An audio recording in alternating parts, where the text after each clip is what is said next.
Welcome to another episode, everyone. Adrien Broner found himself in Cincinnati, and some Cincinnati goons tried to take him out. Well, they sent 30 shots at a Suburban that he was behind the wheel of. He was driving the Suburban. They followed him and let off on him and tried to end his life. This is the attempted murder of Adrien Broner. It was indeed an attempted murder. This is my guy, 504 Street Chronicles Worldwide. Check him out. They just had shot up my Suburban. They just shot like 30 shots at my Suburban. What happened? Why are there bullet holes in the car, man? I don't know. I think they tried to rob me. They sent 30 shots. I'm good. Cincinnati boxer Adrien Broner can call himself lucky tonight. He wasn't hurt when someone fired multiple shots into the car that he was driving earlier today.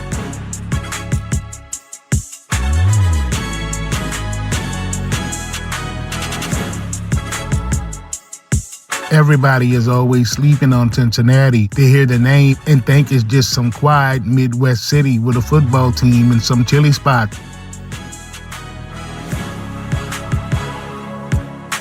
Tourists come through for the zoo, maybe catch a Bengals game, eat some Skyline chili, and think they seen the whole city. That ain't seeing nothing. Cincinnati got some of the most treacherous blocks in this whole country, and the violence is as raw and uncut as anywhere in New Orleans, Chicago, Detroit, or Baltimore. The difference is the national media don't station themselves on Cincinnati corners the same way. CNN ain't doing specials on Bond Hill. Vice ain't embedded in Avondale, so the perception stays soft while the reality stays deadly. Neighborhoods like Price Hill, Westwood, Evanston, and Roselawn been producing body counts that will make national headlines if they happen somewhere with a bigger city spotlight. The West Side alone has blocks that have been at war with each other for decades, generational beef that get passed down like last names. Young dudes coming up out there don't get a lot of options, and the ones who choose the street understand that the life expectancy on them corners is short. The violence ain't random either. It's organized, it's territorial, and it's deeply personal. Shootings in Cincinnati tend to be targeted. People know each other.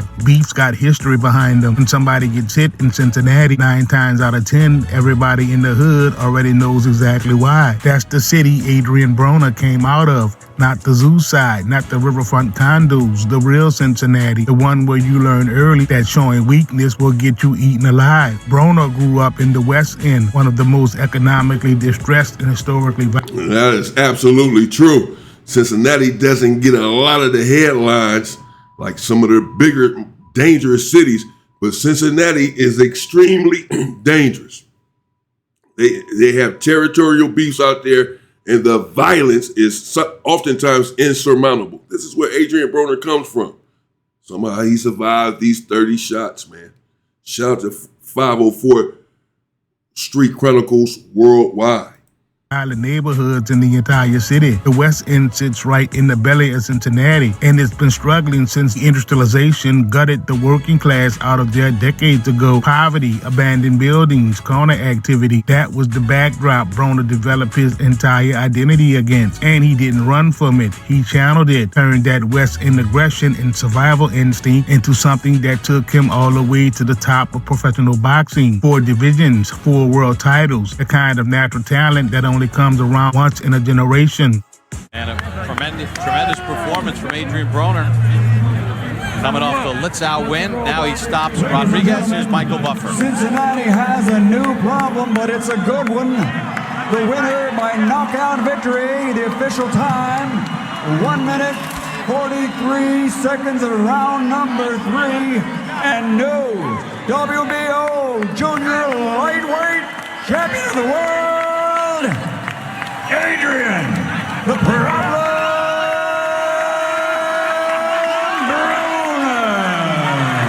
Broner. Fast hands, sharp reflexes, elite defense, and an arrogance that didn't rattle easy.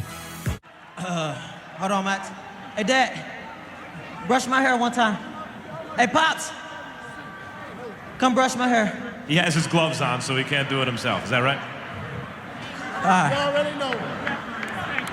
Okay. Now I'm more comfortable, Max. But the streets don't care about your boxing resume. When street dudes from Broner's hood came home from prison expecting to slide into his crew and eat off his shine he built, Broner, he didn't play alone. Dudes who felt like their history with him before the money entitled them to a seat at the table, Broner turned them away flat. No position in his camp, no role in the entourage, no access. In another context, that might just be a man protecting his peace and business. But in the streets, that's a slap in the face. That's public humiliation. Chillin', man. The beach behind me. I got my brother Quayle, Lou, the newest Bandcamp member. Straight up, the newest Bandcamp member. Respect to all in. Shout out Lee and Dirty, man. Real talk. You know, RP Hunt. Free Skinny, RP Hunt. Real talk. Nigga, I got 2 times, G 2 times on the side of me. You dig? Bandcamp, for sure. We fucks with all in, a long way. You know, I ain't doing nothing but counting this money. You know, patio, sweet. You know, that's all I'm doing. Landing Big Willie style. Flexing Willie Bobo. Flexing Willie Bobo. And I got a big fight coming up. Everybody like, man, look, how you gonna jump 2 weight classes? You know why? Cause I can do whatever the fuck I want, man. The difference is, this the difference between me and them other boxers, man. They do what they can. I do what I want. When a man comes home from doing years in a state or federal institution in the he be popping it up. He was popping it in the ring too. But Adrien Broner is not in the same shape now that he was in then when he was doing all of that popping it. But he certainly bagged it up in the ring. But now we have individuals in Cincinnati that done got out of prison and they want in on his success. They want a piece of the pie. And Adrien Broner, well, you know, being the willful individual that he is, he didn't give it up. And someone sent 30 shots at the Suburban. Person he thought was his people won't even give him a look. That festers. That becomes a debt that can only get settled one way. So they waited and they picked their moment carefully. D-Money Sports Bar sits on Queen City Avenue in the South Fairmont neighborhood on Cincinnati's west side. It ain't a venue that makes a tourism brochure. It's a hood spot. The kind of place where locals congregate late, where the energy can shift fast, depending on who walks through the door and what they're carrying with them emotionally. Broner pulled up there sometime before 1 a.m. with his crew. This was his city, his territory, the kind of environment he had been moving through his whole life without thinking twice. But somebody inside that bar had been carrying that stored resentment from the rejection. The dispute that broke out inside G Money's that night didn't materialize out of thin air. Words got exchanged. The confrontation escalated to the point the atmosphere became hostile, enough that Broner and his people eventually pushed toward the exit. What he didn't fully account for was that leaving the building wasn't going to end a thing. Somebody in that bar had already made a decision. By the time Broner climbed into the rented Chevrolet Suburban and pulled out onto Queen City Avenue, a car was already positioning itself behind him. This was no coincidence. This was not because they just so happened to be going the same direction.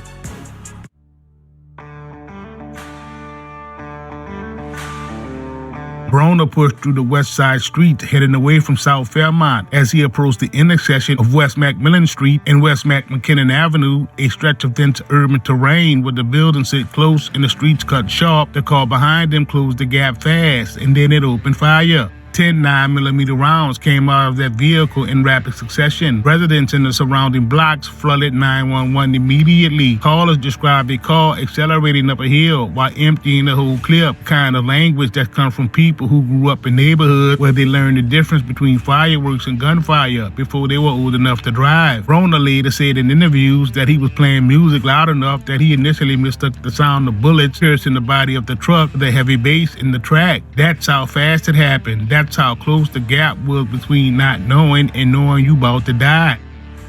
But you don't have those type of friends around? Yeah.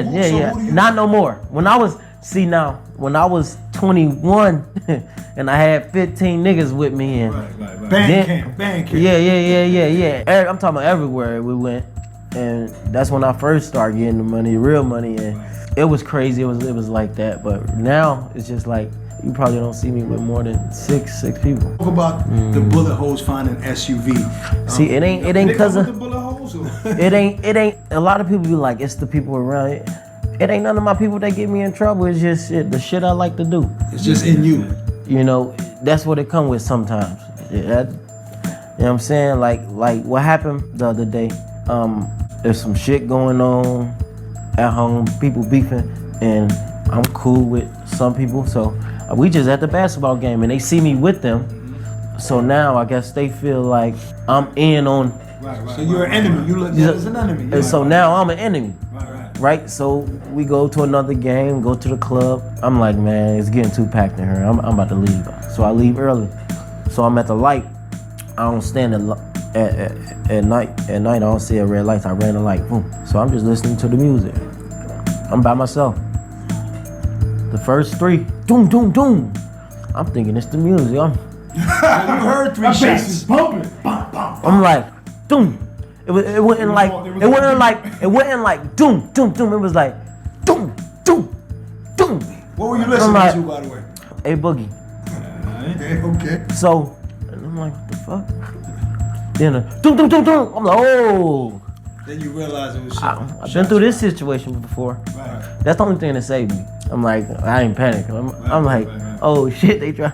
Yeah, I've been through this situation before, and that's the only thing that saved me. He said, yeah, when you've been through these situations, you know how to get out of it. He was born and raised out there in Cincinnati.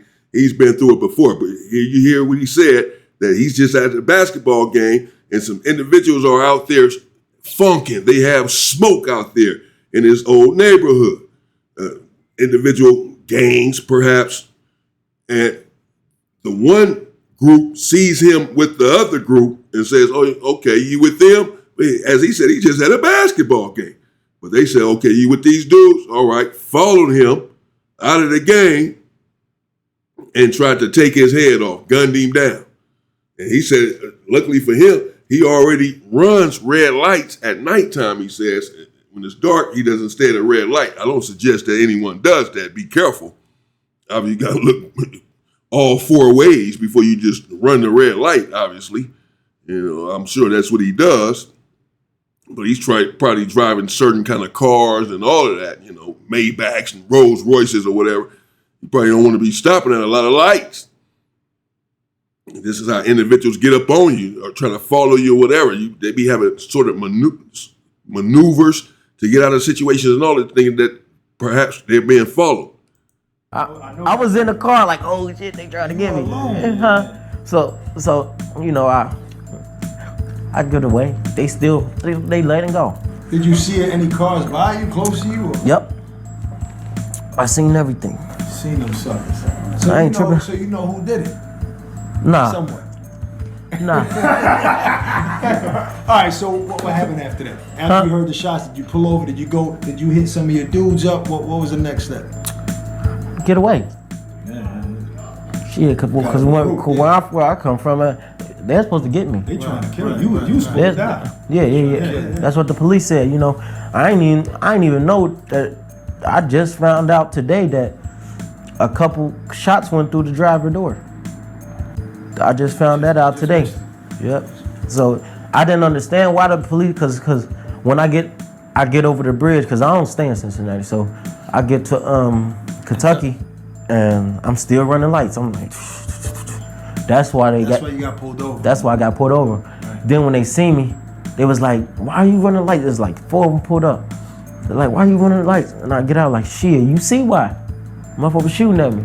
One round punched clean through the driver's side door, the door he was sitting directly behind. Another round hit the passenger door immediately behind his seat. The left rear window got completely blown out. 8 bullet holes total tore through that Suburban, and through all of it, not a single round touched his body. Broner weaved through traffic, cut lanes, and ran red lights, trying to shake the shooters and put distance between. Broner is blessed. None of us are superheroes. He's blessed. Apparently, you know, or clearly, none of the bullets hit his body. 30 bullets at the car, in the driver's door. He's driving by himself, and they came coming through the driver's door. And still, obviously, whatever they were shooting with, fortunately for him, wasn't strong enough to penetrate that built Suburban. whatever, it didn't penetrate it. Or if they did go through the door, somehow it didn't hit him. 30 shots. He didn't get hit by one. Any one of those shots could have went bad. People let off one shot in cars sometimes and hit their target. 30 shots? Not one of them even hit him? He's fortunate. He's very fortunate, man. Himself. Even he just said that. Adrien Broner just said, where I come from, I'm supposed to be dead. They supposed to kill me.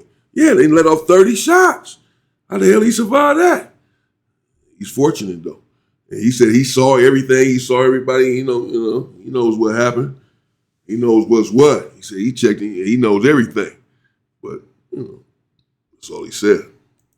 In the vehicle. The 10 shell cases left behind on that road told investigators everything about the intent. This wasn't a warning. Somebody was trying to end him. Instead of pulling over for Cincinnati police, Broner kept the Suburban moving. He crossed a bridge over the Ohio River and drove straight into Covington, Kentucky, a separate jurisdiction sitting just across the state line from Cincinnati. Broner finally brought the vehicle to a stop near a high-rise luxury condo building. Choice of location was almost cinematic. A bullet-riddled rental truck parked outside upscale condos. A world champion boxer behind the wheel trying to collect himself after somebody just tried to take his life. Covington police didn't need much context when they spotted the Suburban. 8 bullet holes in the side of a vehicle is its own report. They pulled him over immediately and the situation began unfolding in layers. Cincinnati police spokesman Lieutenant Steve Saunders confirmed that once detectives got involved and attempted to gather information, Broner became completely uncooperative. He wouldn't identify who he was with at G Money's. He wouldn't provide specific details about what triggered the altercation inside the bar. He wouldn't give up a single name connected to who might have been in that trailing vehicle. In the code he was raised under, you don't hand nobody to law enforcement, not even when they the ones who just try to put you in the casket. You handle it or you leave it alone. You don't cooperate. That silence meant investigators had a shooting with 10 shell cases, a destroyed vehicle, and a victim who wasn't talking. While Broner was the victim in every technical sense of the word, running his name through the system uncovered an open 2014 misdemeanor warrant, public intoxication and disorderly conduct stemming from a prior incident at a Marriott hotel. Still here. Neighbors heard shots fired at McMicken and McMillan Streets around 1 a.m.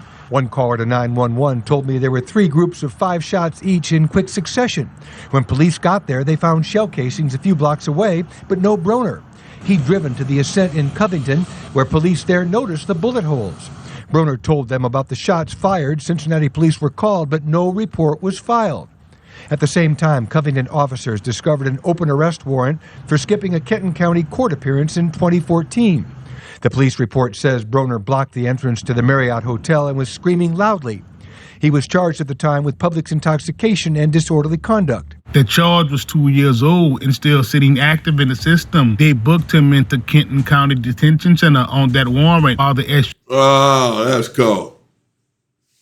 I was wondering if they was about to take him to jail. So they took Adrien Broner to jail. He just got shot at, barely escaped with his life, narrowly escaped with his life, and they're locking him up for. I mean, I understand the law is the law. You got to do your job, but damn, a 2-year-old warrant that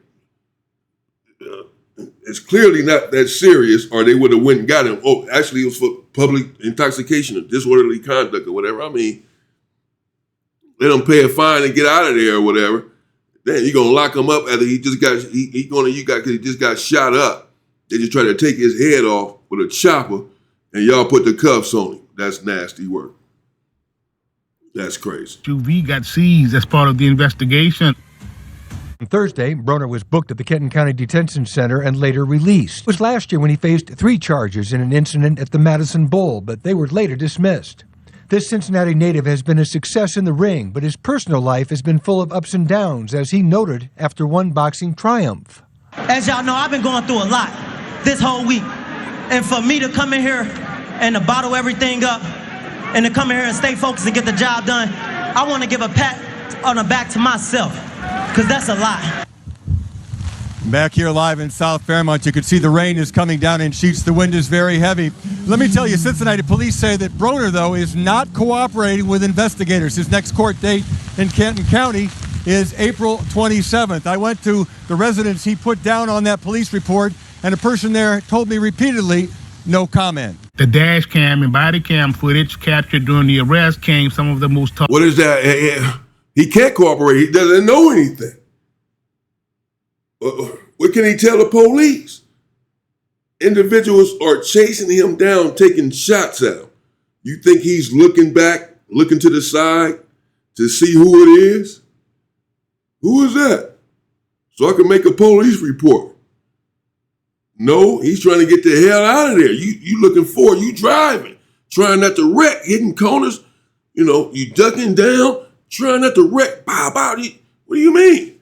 Ain't nobody sitting there just, he doesn't have the car in park and he's looking back, getting the license plate as the bullets are coming at him. He can't tell you anything. He's not cooperating. There's nothing to cooperate about. He doesn't know anything. He's sticking to a street code. Okay, well, it is what it is.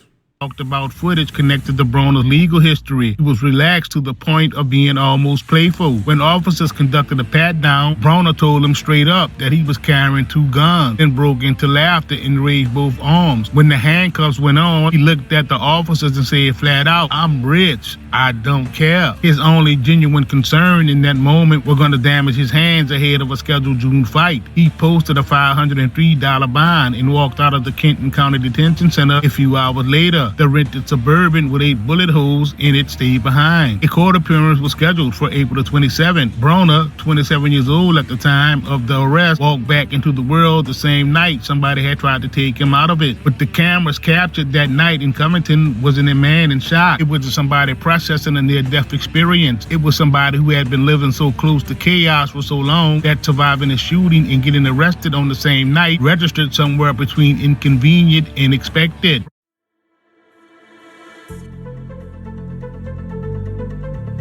Broner's legal history stretches all the way back to 2007, more than a decade of encounters with law enforcement across multiple jurisdictions that painted a picture of a man who never fully separated himself from the environment that built him, regardless of how much money he made or how many titles he won. The most significant legal situation before the shooting involved a January 2016 incident outside a Cincinnati bowling alley. Broner had been inside the establishment gambling, not dice, not cards, but bowling, high stakes, betting on bowling games, the kind of action that happens in spots where people with money and competitive personalities end up after hours. According to the charges that followed, Broner lost money to another man during the night of betting. What allegedly happened next was that Broner confronted the man outside, assaulted him, and robbed him with 12 racks at gunpoint, essentially taken back by force what he had lost legitimately during the game. This dude, Adrien Broner, is from the street. Damn. I gotta be careful when I cover him. I'll be popping it sometimes at this dude. He really about that life. He out here gambling, getting shot at. He had 2 guns on him when they arrested him. Looks like that was the night that he got shot. Didn't hear anything about him firing back. Well, you're trying to get up out of there. And now he's gambling. He got big money. At this time, he's back on the come up now. He got big money. He's gambling. Then lost his money legitimately to whomever. And walks the dude down outside and draws down on him a blicky, a weapon, and takes his money back. He acting like a straight thug. That's crazy.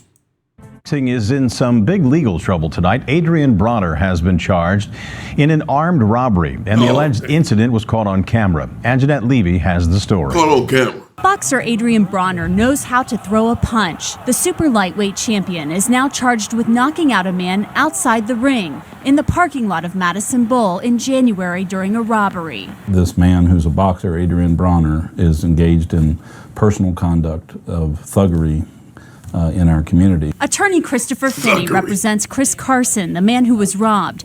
Carson and Broner were betting on bowling games on January 20th, wagering between $500 and $2,000 per game. According to a lawsuit Finney filed, Carson won $14,000 from Broner, $6,000 on credit. The suit claims Broner waited in the parking lot for Carson and demanded his money back, punching Carson in the chin. Broner's accused of getting a handgun and threatening Carson, demanding his money again and then punching him, leaving him unconscious.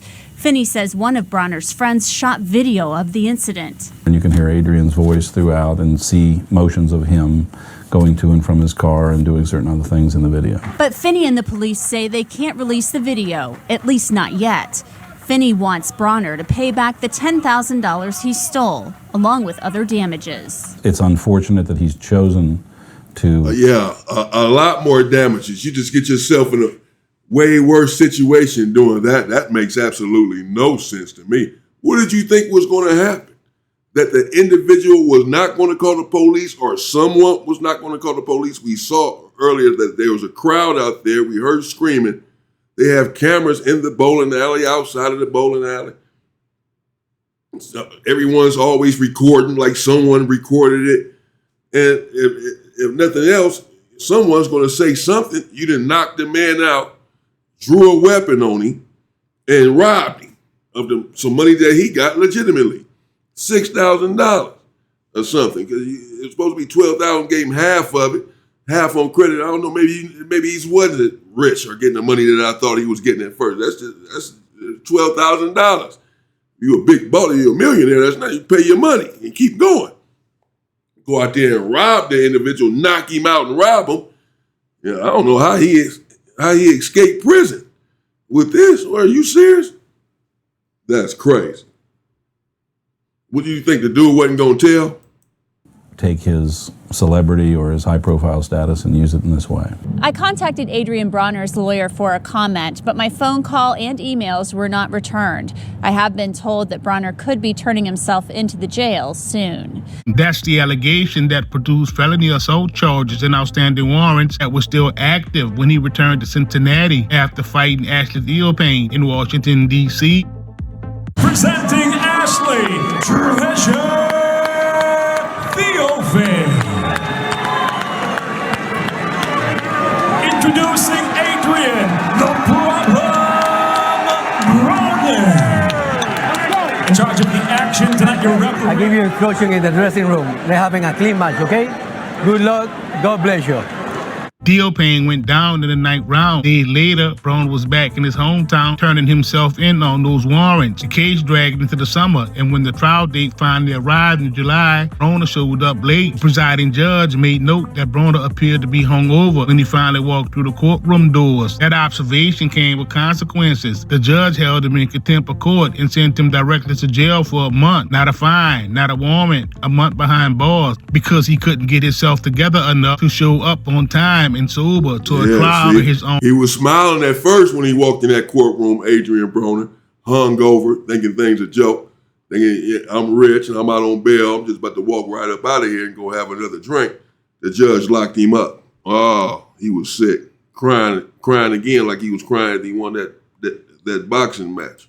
Freedom was on the line. The case was eventually dropped entirely when the accuser failed to appear and testify. No witness, no case. Broner walked. Of court, a judge today drops assault and robbery charges against a well-known boxer from the tri-state. It's because a witness didn't show up to testify against Adrien Broner. Police say the boxer pointed a gun at a man over a betting dispute and then knocked him unconscious. This was in January at Madison Bowl in Oakley. Broner went to jail in July after missing a court appearance and then showing up late. But the psychological weight of that entire period, the public legal humiliation, the contempt charge, the jail time, the title strip, took something out of him that boxing couldn't restore. In the months that followed, he posted messages on social media that were dark enough to alarm people around him.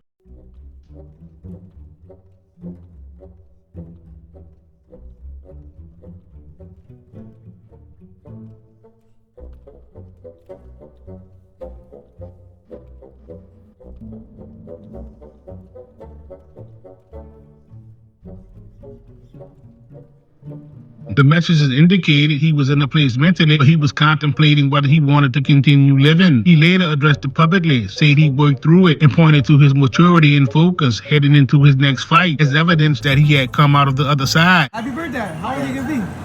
I'll be 29. Oh, you're so young. Hey, man, you've lived already 6 lives at only 29.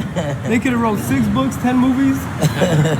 So how you feeling today? It's a weigh-in day. Robert Easter, Mikey Garcia. I feel good, man. You know, I'm here. I mean, you know, life would do that, man. We're all human beings. You know, he was posting those cryptic messages, insinuating that, you know, he may harm himself, that he was done with his life after going through everything that he was going through. But he was still blessed to have beat the case.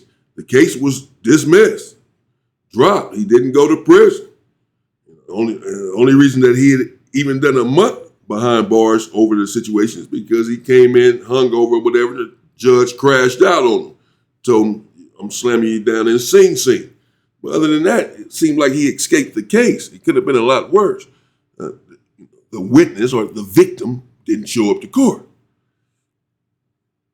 But, you know, he still was going through a lot, and that it caused individuals to be depressed, no matter who you are and how much money you have.